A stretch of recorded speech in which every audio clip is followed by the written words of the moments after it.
Operation നുങ്കൂറിൽ വാഹനം പിടിച്ചെടുത്ത കേസിനെതിരെ നടൻ ദുൽഖർ സൽമാൻ ഹൈക്കോടതിയിൽ. നിയമ നടപടികൾ പൂർത്തിയാക്കിയാണ് വാഹനം വാങ്ങിയതെന്ന് ദുൽഖർ ഹർജിയിൽ പറയുന്നു.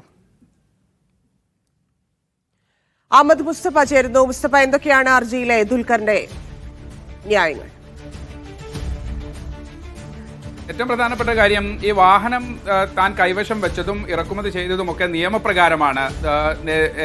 എല്ലാ തരത്തിലുള്ള നടപടിക്രമങ്ങൾ പാലിച്ചാണ് ഈ വാഹനം ഇറക്കുമതി ചെയ്തിട്ടുള്ളത്. അതുകൊണ്ട് കസ്റ്റംസിന്റെ നടപടി ഏകപക്ഷീയമാണ്. വിശദമായി രേഖകൾ പരിശോധിക്കാൻ കസ്റ്റംസ് തയ്യാറായില്ല. അതുകൊണ്ട് കസ്റ്റംസിന്റെ നടപടി റദ്ദാക്കണം, വാഹനം വിട്ടുകിട്ടണം. ഇതാണ് ഏറ്റവും പ്രധാനമായി ദുൽഖർ സൽമാൻ ഹൈക്കോടതിയിൽ ഇന്ന് വളരെ പെട്ടെന്ന് ഒരു ഹർജി നൽകിയിരിക്കുന്നു. ആ ഹർജി ഒരു പക്ഷേ ഇന്ന് തന്നെ പരിഗണിക്കാനുള്ള സാധ്യതയുണ്ട്, അല്ലെങ്കിൽ ഏതെങ്കിലും നമ്പറിട്ട് തൊട്ടടുത്ത ദിവസം തന്നെ പരിഗണിക്കും. എന്തായാലും ദുൽഖർ സൽമാൻ പറയുന്ന ചില കാര്യങ്ങൾ, തന്റെ കയ്യിൽ സാധുവായ എല്ലാ രേഖകളുമുണ്ട്, അത് കൈവശം വെച്ചുകൊണ്ടാണ്, അല്ലെങ്കിൽ ആ നടപടിക്രമങ്ങൾ പാലിച്ചാണ് തന്റെ ലാൻഡ് റോവർ ഡിഫൻഡർ വാഹനം താൻ ഇറക്കുമതി ചെയ്തത്. മാത്രമല്ല അതിന്റെ രേഖകൾ ഇത്രയും കാലം കൈവശം വെക്കുകയും ചെയ്തിരുന്നു. ബന്ധപ്പെട്ട ആളുകൾ ഒരു പെട്ടെന്നുള്ള മുൻകൂട്ടി അറിയിപ്പൊന്നുമില്ലാതെ ഒരു തിടുക്കത്തിലുള്ള നടപടിക്രമങ്ങൾ പാലിച്ചതോടുകൂടി സ്വാഭാവികമായും തനിക്ക് നീതി നിഷേധിക്കപ്പെട്ടു. താൻ രേഖകൾ ഹാജരാക്കാൻ തയ്യാറാണ്, നിലവിൽ കൈവശമുള്ള ബന്ധപ്പെട്ട രേഖകളൊക്കെ കൈമാറുകയും ചെയ്തിട്ടുണ്ട്. പക്ഷേ അപ്പോൾ പോലും ഒരു സംശയത്തിന്റെ അടിസ്ഥാനത്തിൽ ഏകപക്ഷീയമായ നടപടി എന്നുള്ള നിലയ്ക്കാണ് കസ്റ്റംസ് ഇപ്പോൾ വാഹനം പിടിച്ചെടുത്തിട്ടുള്ളത്. മാത്രമല്ല ചില കാര്യങ്ങൾ കൂടി അദ്ദേഹം പറയുന്നുണ്ട്.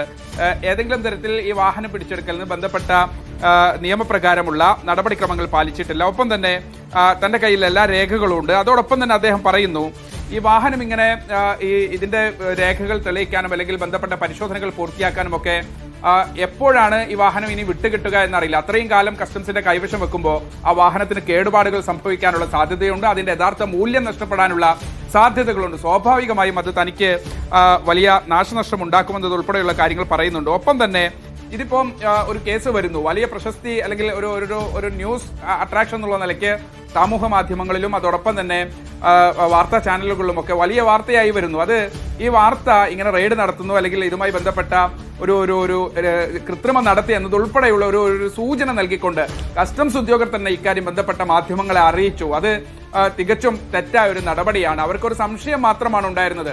ഏതെങ്കിലും തരത്തിൽ രേഖകൾ പരിശോധിച്ച് ബന്ധപ്പെട്ട ഉറപ്പ് വരുത്തിയതിനു ശേഷം ഇന്ന തെറ്റുകൾ ചെയ്തിരിക്കുന്നു അല്ലെങ്കിൽ ബന്ധപ്പെട്ട നടപടിക്രമങ്ങൾ പാലിക്കുന്നതിൽ വീഴ്ച പറ്റിയിരിക്കുന്നത് കൃത്യമായി സ്ഥാപിക്കുന്നതിന് മുമ്പ് തന്നെ ഈ വിഷയവുമായി ബന്ധപ്പെട്ട് തന്നെ കൂടി സംശയ നിഴലിൽ നിർത്തിക്കൊണ്ടാണ് കസ്റ്റംസ് ഉദ്യോഗസ്ഥർ ഇക്കാര്യങ്ങൾ മാധ്യമങ്ങളിലൂടെ പുറത്തറിയിച്ചത്. അത് തീർത്തും തികച്ചും തെറ്റായ നടപടിയാണ് എന്നതുൾപ്പെടെയുള്ള കാര്യങ്ങളാണ്. അതുകൊണ്ട് ഏറ്റവും പ്രധാനപ്പെട്ട കാര്യം ദുൽഖർ സൽമാൻ ഹൈക്കോടതിയിൽ ആവശ്യപ്പെടുന്നത് ഈ വാഹനം വിട്ടുകിട്ടണം. മാത്രമല്ല ഇപ്പോൾ സ്വീകരിച്ചിരിക്കുന്ന നടപടിക്രമങ്ങളിൽ ചില വീഴ്ചയുണ്ട്. മാത്രമല്ല രേഖകൾ പരിശോധിക്കാൻ ഇപ്പോഴും കസ്റ്റംസ് തയ്യാറാകുന്നില്ല എന്നതുൾപ്പെടെയുള്ള നടപടികളാണ് അല്ലെങ്കിൽ അത്തരം വാദങ്ങളാണ് ഹൈക്കോടതിയിൽ വെച്ചിട്ടുള്ളത്. എന്തായാലും മനസ്സിലാക്കുന്നത് പ്രകാരം ഒരുപക്ഷെ അല്പസമയത്തിനകം തന്നെ ഹൈക്കോടതിയിലെ ഒരു ബെഞ്ച് ഇന്ന് തന്നെ ഈ കേസ് പരിഗണിക്കും. എന്തായാലും ഒരു പക്ഷേ ഇന്ന് പരിഗണിച്ചാൽ ബന്ധപ്പെട്ട ഏതെങ്കിലും തരത്തിലുള്ള ദുൽഖർ സൽമാന്റെ വാദങ്ങളിൽ എന്തെങ്കിലും അനുകൂലപരമായ സമീപനം ഉണ്ടാകുമോ എന്നുള്ളത് തന്നെയാണ് ഏറ്റവും ശ്രദ്ധേയമായ കാര്യം.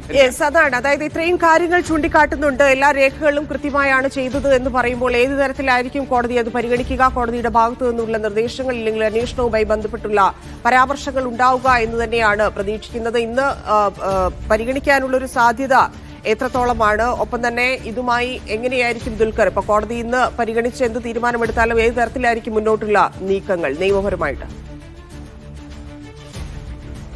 തന്നെ രണ്ട് തരത്തിലുള്ള സാധ്യതയാണ്. ഒന്നൊരു പക്ഷേ ഇന്ന് തന്നെ പരിഗണിച്ച് ഏതെങ്കിലും തരത്തിലൊരു ഇൻസ്ട്രക്ഷൻ വെക്കാനുള്ള ഒരു സാധ്യതയുണ്ട്. കേസ് ഇന്ന് തന്നെ എടുക്കും. പ്രാഥമികമായി ഏതെങ്കിലും പ്രധാനപ്പെട്ട വാദങ്ങൾ നടക്കുന്നതിന് മുമ്പ് ഇന്ന് അത് വിശദീകരണം ചോദിക്കാനുള്ള ഒരു സാധ്യതയുണ്ട്. അതല്ലെങ്കിൽ തൊട്ടടുത്ത ദിവസം ഏതെങ്കിലും ഒരു ദിവസത്തേക്ക് പരിഗണിക്കാൻ വേണ്ടി മാറ്റാനുള്ള ഒരു സാധ്യത. എന്തായാലും ഇന്ന് ടുഡേ മൂവിംഗ് ഐറ്റമായാണ് ഇത് കോടതിയിൽ എത്തിയിരിക്കുന്നത്. രണ്ടാമത്തെ ഒരു കാര്യം തന്നെ സൂചിപ്പിച്ചതുപോലെ ഒരുപക്ഷെ കോടതി ഇതുമായി ബന്ധപ്പെട്ട് ദുൽഖറിന് പറയാനുള്ള കാര്യങ്ങൾ വളരെ വിശദമായി തന്നെ സിനോപ്സിസ് ഹൈക്കോടതിക്ക് മുമ്പിലുണ്ട്. ആ വിഷയം പരിഗണിച്ച് ഒരു പ്രാഥമിക വാദം നടന്നതിന് ശേഷം അതിൽ എന്തെങ്കിലും കഴമ്പുണ്ട് എന്ന് തോന്നിക്കഴിഞ്ഞാൽ തൊട്ടടുത്ത ദിവസങ്ങളിൽ കസ്റ്റംസിനോട് ചില നിർദ്ദേശങ്ങൾ നൽകി അതോടൊപ്പം തന്നെ ഈ നടപടിക്രമങ്ങളുമായി ബന്ധപ്പെട്ട വീഴ്ചയുണ്ടെങ്കിൽ അത് ചൂണ്ടിക്കാണിക്കുന്നതിനും ഒപ്പം തന്നെ ബന്ധപ്പെട്ട ഏതെങ്കിലും തരത്തിലൊരു ഇന്ററിം റിലീഫ് ഒരു പക്ഷേ ഉണ്ടായേക്കാനുള്ള ഒരു സാധ്യത നമുക്ക് തള്ളിക്കളയാനാവില്ല. പക്ഷേ കോടതി ഏത് വിഷയവുമായി ബന്ധപ്പെട്ടതിന് നിയമ നടപടികളും മറ്റു നടപടിക്രമങ്ങളും ഒക്കെ വളരെ സൂക്ഷ്മമായി തന്നെ പരിശോധിക്കും. പൊതുവെയുള്ള വിലയിരുത്തലുകൾ എന്താണ്? ഈ ഹർജി കൂടി വരുമ്പോൾ കുറച്ചുകൂടി ക്ലിയർ ആവുകയല്ലേ? നേരത്തെ കസ്റ്റംസ് എടുത്തിരുന്ന നടപടി 4 വാഹനങ്ങളാണ് ദുൽഖറിനെ സംബന്ധിച്ച് നോട്ടമിട്ടത്. അതിൽ 2 എണ്ണം കസ്റ്റഡിയിലാണ്. ആ 2 എണ്ണത്തിൽ ഒരെണ്ണത്തിന്റെ ഓണർഷിപ്പ് മറ്റൊരാളുടെ പേരിലാണ് എന്നൊക്കെയുള്ള വിവരങ്ങൾ വരുന്നുണ്ടല്ലോ.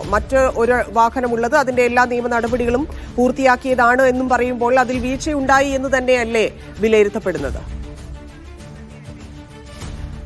എന്നെ സൂചിപ്പിച്ചതുപോലെ പ്രാഥമികമായ പരിശോധനകളാണ് ഇപ്പോഴും നടന്നുകൊണ്ടിരിക്കുന്നത്. ഒരുപക്ഷെ ആദ്യ RC ഓണർ ഇപ്പോഴും ചോദ്യം ചെയ്തുകൊണ്ടിരിക്കുകയാണ്. കഴിഞ്ഞ ദിവസമാണ് നടൻ അമിത് ചക്കാലക്കൽ ചില വിശദീകരണവുമായി വന്ന് മാധ്യമങ്ങളെ കണ്ടത്. അതിൽ അദ്ദേഹം വളരെ വിശദമായി തന്നെ കാര്യങ്ങൾ പറഞ്ഞിരുന്നു. എന്തായാലും ഈ വിഷയവുമായി ബന്ധപ്പെട്ട് നമുക്കും മനസ്സിലാകുന്നത് ഇപ്പോഴും പരിശോധന തുടരുകയാണ്. ഇതുമായി ബന്ധപ്പെട്ട് ഉദ്യോഗസ്ഥർ നേരത്തെ മാധ്യമങ്ങളോട് പങ്കുവച്ചതുപോലെ അല്ലെങ്കിൽ വാർത്തകളിൽ വന്നതുപോലെ പ്രധാനപ്പെട്ട തരത്തിൽ ഇങ്ങനെ ഒരു പർപ്പസ്ഫുള്ളി ഒരു നടപടിക്രമങ്ങൾ പാലിക്കാത്ത അല്ലെങ്കിൽ അങ്ങനെ നിയമ നടപടികൾ പാലിക്കാതെയുള്ള വണ്ടികൾ ഇമ്പോർട്ട് ചെയ്തു എന്നതുൾപ്പെടെയുള്ള ഏതെങ്കിലും തരത്തിലുള്ള വാദങ്ങളെ സബ്സ്റ്റാൻഷിയേറ്റ് ചെയ്യുന്ന തരത്തിൽ ഇപ്പോഴും ഒരു കണ്ടെത്തലിലേക്ക് പോയിട്ടില്ല, അല്ലെങ്കിൽ അതിന് കഴിഞ്ഞിട്ടില്ല കസ്റ്റംസിന്. അത് തീർത്തും നമുക്ക് കൃത്യമായി തന്നെ പറയാൻ കഴിയും. ഇപ്പോഴും അതിന്റെ വാഹന ഉടമകളെ പരിശോധിച്ചും അതിന്റെ നടപടിക്രമങ്ങൾ സംബന്ധിച്ചും പരിശോധനകൾ ഇങ്ങനെ നിരന്തരം നടന്നു വരികയാണ്.